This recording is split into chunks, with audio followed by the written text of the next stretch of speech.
Thank you, ladies and gentlemen, and good morning. And it's a pleasure to have this esteemed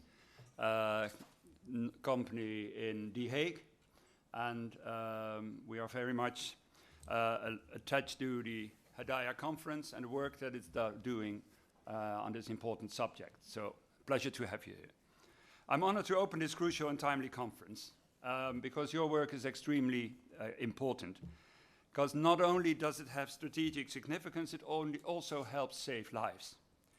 And how relevant it is. We are shocked by the terrible attack on Israel and the escalation of violence it has unleashed. And the Netherlands has condemned the terrorist attacks carried out by Hamas in the strongest terms. Our thoughts and prayers are with the victims on both the Israelis and Palestinian side. And this year, we have also seen heart-wrenching images of many other terrorist attacks around the world, for example in Turkey or in Pakistan, and many others.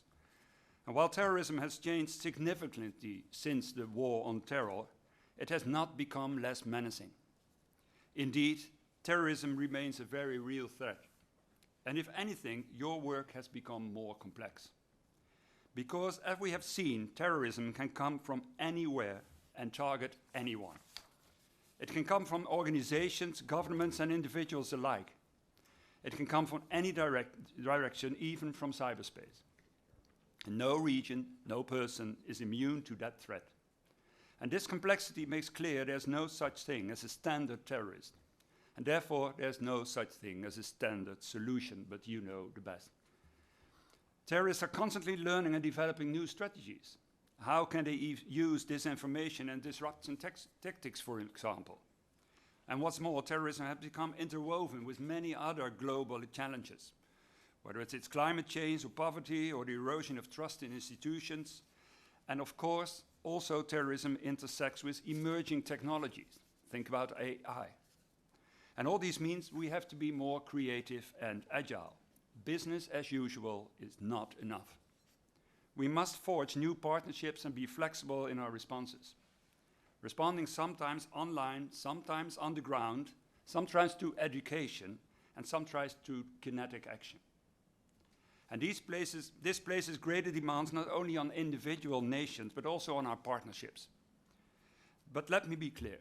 There's one aspect that should always remain business as usual, and that's the imperative to protect human rights and to engage with civil society. Because, ladies and gentlemen, today I want to share an important message that I believe and my government believes underpins the objectives of this conference. And besides creativity, we need unity. Nations cannot allow geopolitical competition to undermine the consensus on the importance of fighting terrorism and violent extremism all around the world.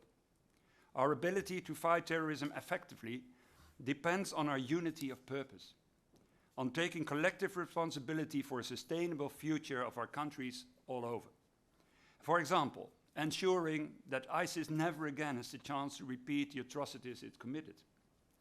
And in this endeavor, we can learn a great deal from countries such as Indonesia and the Balkan nations, which are strongly committed to rehabilitation and reintegration. Ladies and gentlemen, I'm very glad that this unity of purpose is so visible here today. Our defense against terrorism begins with knowledge, your knowledge. Hedayah plays a crucial role in bringing together global expertise in countering violent extremism. And your expertise and creativity are essential. And it can help us learn more about the past that leads by people to violent extremism in all forms and, even more crucially, the past that leads them back. And at the same time, they can help to forge a path to a more resilient world, less scared for terrorism. And I'm sure these qualities will take center stage over the next couple of days. And I wish you all a successful and fruitful conference. Thank you.